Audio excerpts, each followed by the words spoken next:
Et maintenant, vous m'entendez?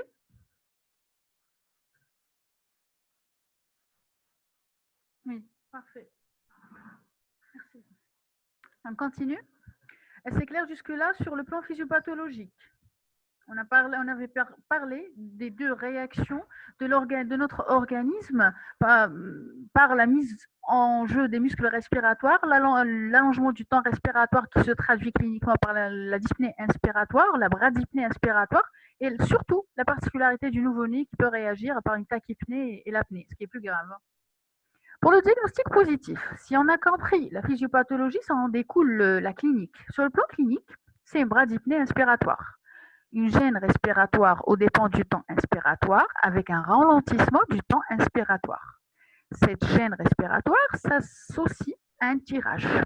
Le tirage, il concerne tout d'abord le creux sternal, puis il va s'étendre au creux susclaviculaire et aux espaces intercostaux, puis au creux épigastrique en fonction de la gravité de la situation. Il convient à moi, en tant que clinicien qui a reçu un patient dyspnéique, d'analyser les signes associés. Y a-t-il une dysphonie associée? Y a-t-il une voix rauque, bitonale ou une voix voilée? Mon malade est fébrile ou non? Il présente également des troubles de la déglutition associés ou pas. Autre chose qui est très important, une bradypnée inspiratoire peut s'associer à un bruit respiratoire émis par le malade. Le bruit respiratoire, il peut être aigu. Dans ce cas-là, on parle d'un stridor. Comme il peut être grave, et on parle d'un cornage. Le stridor, qui est ce bruit aigu, il témoigne d'une anomalie glottique ou susglottique, c'est-à-dire une anomalie haute. Dans le cas contraire, le cornage, il témoigne d'une anomalie, d'un obstacle glotto-sous-glottique. L'examen clinique doit être réalisé en l'absence de signes de gravité qu'on verra par la suite. Il y a une règle fondamentale à respecter quand vous recevez un malade qui présente une dyspnée laryngée, surtout s'il s'agit bien d'un enfant. Il faut c'est formellement interdit d'imposer le décubitus dorsal chez un malade qui a adopté spontanément une position assise. Là, vous risquez de lui faire un arrêt respiratoire immédiat. Également pour la suite de l'examen clinique, la nasofibroscopie, c'est-à-dire l'examen de l'état statique et dynamique de mes cordes vocales de mon larynx, je le fais que dans les formes mineures où la dyspnée est bien tolérée. Autre examen clinique ne sera demandé à visée étiologique que après avoir assuré la libération des voies aériennes supérieures. J'ai fait mon diagnostic, mon malade il a une dyspnée laryngée. Deuxième étape, je recherche les facteurs de gravité. En fonction des facteurs de gravité présents ou pas, ma prise en charge va être définie. J'analyse l'âge de l'enfant. Plus l'âge est jeune, plus la dyspnée est grave. Les circonstances d'apparition, le mode de début, l'ancienneté, c'est quelques minutes, c'est quelques jours. L'évolution, est-ce qu'il y a une amélioration? Est-ce que l'état est stationnaire? Est-ce qu'il y a une gravité est-ce qu'il y a une aggravation de la symptomatologie? Les antécédents généraux de l'enfant, ORL de l'enfant, y a-t-il des troubles associés ainsi que les traitements déjà administrés et leur efficacité ou pas? Pour définir ces signes de gravité, 1. Les signes d'hypercapnie. Tout enfant qui présente des sueurs, de l'effet de l'hypertension artérielle, de la tachycardie, ça c'est des signes d'hypercapnie, c'est un signe de gravité. Les signes de l'hypoxie, un enfant qui arrive mal à respirer, il est agité, il est cyanosé, c'est une hypoxie. L'ancienneté de la dyspnée, une dyspnée, elle est grave si elle dépasse 1 heure, ainsi que la présence de signes d'épuisement. C'est le tableau de l'enfant pâle qui a les yeux creux avec un rythme respiratoire très irrégulier. Dans ce cas-là, le malade, il faut faire un arrêt respiratoire à n'importe quel moment. Il ne faut pas que ce signe d'épuisement soit traduit par le praticien en tant qu'une amélioration. C'est faussement rassurant. Une dyspnée laryngée peut être confondue avec d'autres dyspnées. C'est facile de la diagnostiquer en fait. On doit la différencier des dyspnées obstructives supralaryngées. Si l'obstacle il est situé en haut, au-dessus du larynx, là, le tirage, je m'oriente facilement par rapport au siège du tirage. Le tirage, il est haut situé au niveau en sous-mandibulaire ou en latéraux-cervical. Les dyspnées trachéales, c'est des dyspnées qui intéressent les deux temps respiratoires. Une dyspnée d'origine bronchique, c'est une dyspnée à prédominance expiratoire associée à un wheezing. Les dyspnées d'origine cardiaque ou pulmonaire ou métabolique, là, c'est des polypnées. En fait, ce n'est pas des dyspnées, c'est des polypnées. Arrivons au vif du sujet qui est le diagnostic étiologique. Il faut savoir qu'en matière de diagnostic étiologique d'une dyspnée laryngée de l'enfant, il y a la barrière 6 mois. Pourquoi l'âge 6 mois? Parce que c'est l'âge de l'appréhension. Si je suis devant un enfant apérétique qui est âgé de plus de 6 mois, qui peut prendre des objets dans sa main, là, la première réflexion, c'est rechercher, c'est éliminer un corps étranger. S'il est inférieur à 6 mois, là, je penche vers tout ce qui est pathologie malformative et infectieuse. Donc, on commence par l'enfant qui est âgé de plus de 6 mois. Vous m'entendez? Vous m'entendez? Si vous m'entendez, vous mentionnez oui. Hein? Oui. Oui, très bien.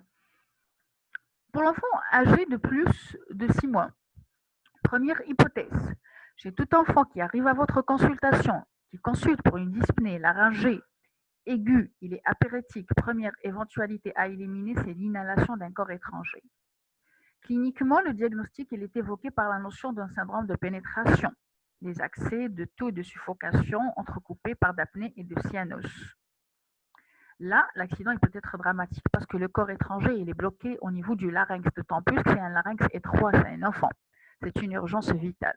On ne va pas détailler plus le corps étranger parce que c'est le cours qui va être enseigné juste après. Vous gardez juste en tête, enfant dyspnéique âgé de plus de 6 mois qui présente une dyspnée laryngée aiguë, il est apérétique, premier réflexe, éliminer un corps étranger. Deuxième cause, c'est les laryngites dyspnéisantes. La laryngite la plus fréquente, c'est la laryngite sous-glottique. C'est l'inflammation qui dépend de l'étage sous-glottique. Laryngite sous-glottique aiguë œdémateuse.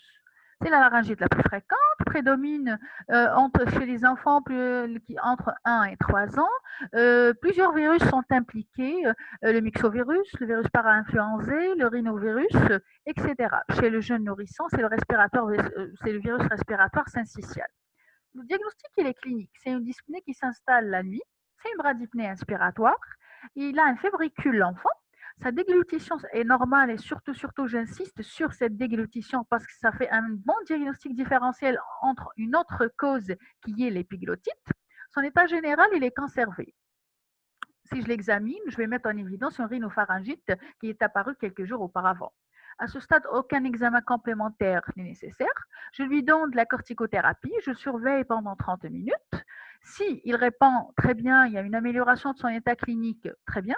Si au bout de 30 minutes de l'administration de la première cure de la corticothérapie orale, s'il ne répond pas, le malade, si vous êtes l'interne de garde en pédiatrie et votre malade ne répond pas, là c'est l'indication de l'hospitalisation. La récidive, elle est de règle. C'est des épisodes qui vont récidiver, mais de moins en moins sévères en rapport avec la maturation du larynx. Sachant que toute laryngite aiguë récidivante ou apparue avant l'âge de 6 mois doit faire rechercher des facteurs locaux qui favorisent. Ces facteurs locaux, ils peuvent être une malformation, une tumeur du larynx, ou c'est un larynx irrité par de l'allergie ou par du reflux gastro-œsophagien. Ça, c'est en ce qui concerne la laryngite la plus fréquente chez l'enfant. Une autre laryngite, c'est la laryngite stridulaeuse. Ce n'est pas une laryngite fréquente, c'est des accès spasmodiques déclenchés par plusieurs facteurs allant de l'inflammation, de l'allergie, voire même des facteurs psychologiques. Typiquement, vous pouvez imaginer un nourrisson qui fait des accès de dyspnée nocturne, c'est des crises spontanément résolutives quelques minutes auparavant. Une corticothérapie orale peut être donnée ainsi qu'une humidification de la chambre. La troisième laryngite, qui est la plus sérieuse et la plus sévère, c'est l'épiglotite, la laryngite de l'étage supérieur. Qu'est-ce que c'est une épiglottite? En fait, c'est un état septicémique. Le germe, c'est l'Haemophilus influenzae, voire le staphylocoque. Cliniquement, c'est le tableau d'un enfant fébrile, dysphagique. Il a présenté dans les jours auparavant une rhinopharyngite fébrile. Son état général se dégrade, il n'arrive pas à se mettre en position décubitus dorsal, il garde spontanément une position assise. Sa voix, elle est couverte, elle est lointaine. Là, je mets en tête juste l'hypothèse de l'épiglottite. Voilà, c'est un enfant qui ouvre sa bouche, il est agité parce qu'il n'arrive pas à respirer, il est fébrile, il n'arrive pas à se mettre en position décubitus. Là, c'est interdit de lui demander de se mettre en décubitus. Le traitement, c'est une urgence. L'enfant doit être hospitalisé. Là, il faut libérer bien les voies respiratoires, une antibiothérapie par voie parentérale et de règles. Autre laryngite, la laryngotracheobronchite bactérienne, elle est bien moins fréquente. Des laryngites spécifiques également, de la diphtérie, de la rougeole et laryngite caustique chez les patients qui inhalent des gaz toxiques accidentellement ou volontairement. L'œdème laryngé également, il peut être allergique ou secondaire à d'autres affections. Allergique, le contexte est clair, c'est une allergie qui peut être respiratoire, médicamenteuse, alimentaire. Devant ce tableau, il faut toujours redouter le retentissement cardiovasculaire. Dès que le diagnostic il est fait, le malade il est hospitalisé, il sera mis sous antihistaminique ainsi qu'une surveillance en milieu hospitalier. On a parlé des étiologies corps étranger, étiologie infectieuse. On parle des traumatismes. Tout traumatisme du larynx, que ce soit externe, un coup de poing, une chute de l'enfant sur un objet qu'entendant, ou bien un traumatisme interne à l'occasion d'un examen, à l'occasion d'une mise en place d'une sonde d'intubation, comme vous le voyez ici sur l'image, ça peut occasionner des lésions inflammatoires au niveau du larynx, ensuite une réduction du diamètre de la filière respiratoire et qui va se traduire par la suite par une dyspnée inspiratoire. Les tumeurs laryngées sont moins fréquentes chez l'enfant. Je parle des tumeurs malignes, certes, mais il faut savoir qu'il y a un type de tumeurs bénignes qu'on peut les voir chez l'enfant. On les appelle papillomatoses laryngées. C'est le tableau de l'enfant dysphonique qui a l'âge de 2 à 4 ans. Ensuite, après la dysphonie, c'est une dyspnée laryngée qui s'installe. Là, lorsque vous faites un examen laryngé, vous allez mettre en évidence des proliférations d'éléments grisâtres bénins après l'étude histologique, exophytique. Là, il convient de le traiter chirurgicalement. Voilà. C'est un larynx obstrué par une papillomatose laryngée. Je suppose que cet enfant il est dyspnéique.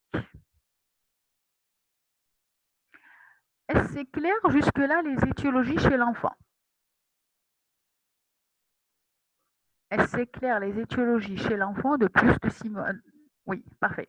On enchaîne avec, n'hésitez pas de me poser des questions au fur et à mesure. Hein. Je fais comme ça parce que le cours est très long. Les étiologies avant 6 mois. Toujours. Si je suis devant un nourrisson âgé de moins de 6 mois, non. Il y a une qui pose, est-ce que l'intubation est systématique devant l'épiglottite? Non.